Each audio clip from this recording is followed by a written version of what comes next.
సోనం వాంగ్చుక్ 26 రోజులు నిరాహార దీక్ష చేయడం జరిగింది.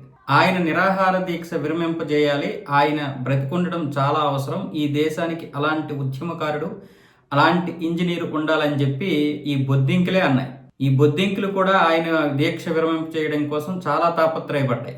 ఇప్పుడేమొచ్చేసి కేంద్ర మంత్రులతో ఈయన లాలూచీ పడి డీల్ కుదుర్చుకొని ఆయన ఒక ఒప్పందం చేసుకుని విరమించాడు అని చెప్పి ఒక పెద్ద అలిగేషన్ మొదలుపెట్టారు. అందులో నిన్న కూడా ఈ పెద్ద బొద్దింక అయినటువంటి ఈ అభిజిత్ దీప్కి ఏమన్నాడు, ఆయన ఎవరు, ఆయనకి ఈ ఉద్యమానికి సంబంధం లేదు, అలాగే ఈ ఉద్యమం నాది కాదు, ఆయనది కాదు, ఈ దేశ ప్రజలది అని చెప్పి ఆయన్ని ఒక చిన్న చూపు చూసేటటువంటి ప్రయత్నం అయితే చేశాడు.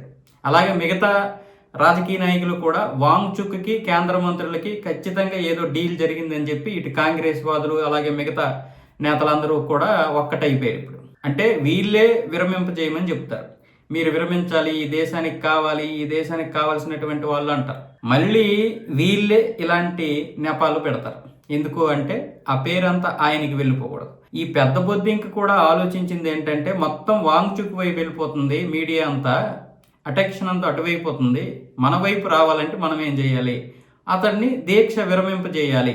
అతని దీక్ష విరమింపజేస్తే మొత్తం అటెన్షన్ మన వైపు ఉంటుంది, ఇక ఆయన గురించి ఎవరు పట్టించుకోరు, ఆయన ఇంటికి వెళ్ళిపోతారు అన్న విధంగా వీళ్ళు మాట్లాడి మొత్తానికి వీళ్ళ యొక్క ప్లాన్ ప్రకారం అంతా ఆయన్ని విరమింపజేయేలా చేసి విరమింపజేసిన తర్వాత ఇలాంటి అలిగేషన్లు పెడుతున్నారు. ఆయన ఇప్పుడు ఏమంటున్నాడు, నాది ఎంత స్వచ్ఛమైనటువంటి దీక్ష నిరూపించుకోవడానికి ఇప్పుడు నేను మీకు ఏమైనా సర్టిఫికేట్ ఇవ్వాలా అంటున్నాడు. వాస్తవంగా అంత దీని మీద ఇలాంటి పరిస్థితుల్లో డీల్ కుదురుతుందా?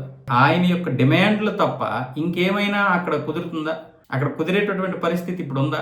అంటే ఏదో ఒకటి పాపం ఆయన చేసుకున్న దానికి నెపం చెప్పాలి. కానీ ఏదైనా సరే వినాశకాల విపరీత బుద్ధి. వాంగ్చుక్కైనా సరే తప్పదు, ఇంకా వాంగ్చుక్కైనా కర్మ అనుభవించాల్సిందే. ఈ దేశం కోసం ఎన్నో ఇది చేసేస్తున్నాను అది చేసేస్తున్నానని ఫేక్ దీక్షలు చేసినటువంటి సందర్భాలు ఉన్నాయి.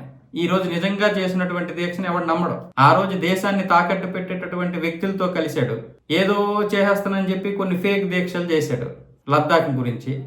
చివరికి ఆ లద్దాఖ్ని చైనాకి ఇచ్చేస్తాను అన్నాడు. ఈరోజు ఏమవుద్ది? ఈరోజు ఆ కర్మ తగులుతుంది ఖచ్చితంగా. ప్రతి దాని యొక్క ఇది ఉంటుంది. ఆ రోజు ఫేక్ దీక్షలు చేశాడని వీళ్ళకి తెలుసు, కానీ ఆ రోజు బయట పెట్టరు. కానీ ఈ రోజు నిజమైనటువంటి దీక్ష చేసినా వాళ్ళకి అలాగే కనిపిస్తుంది.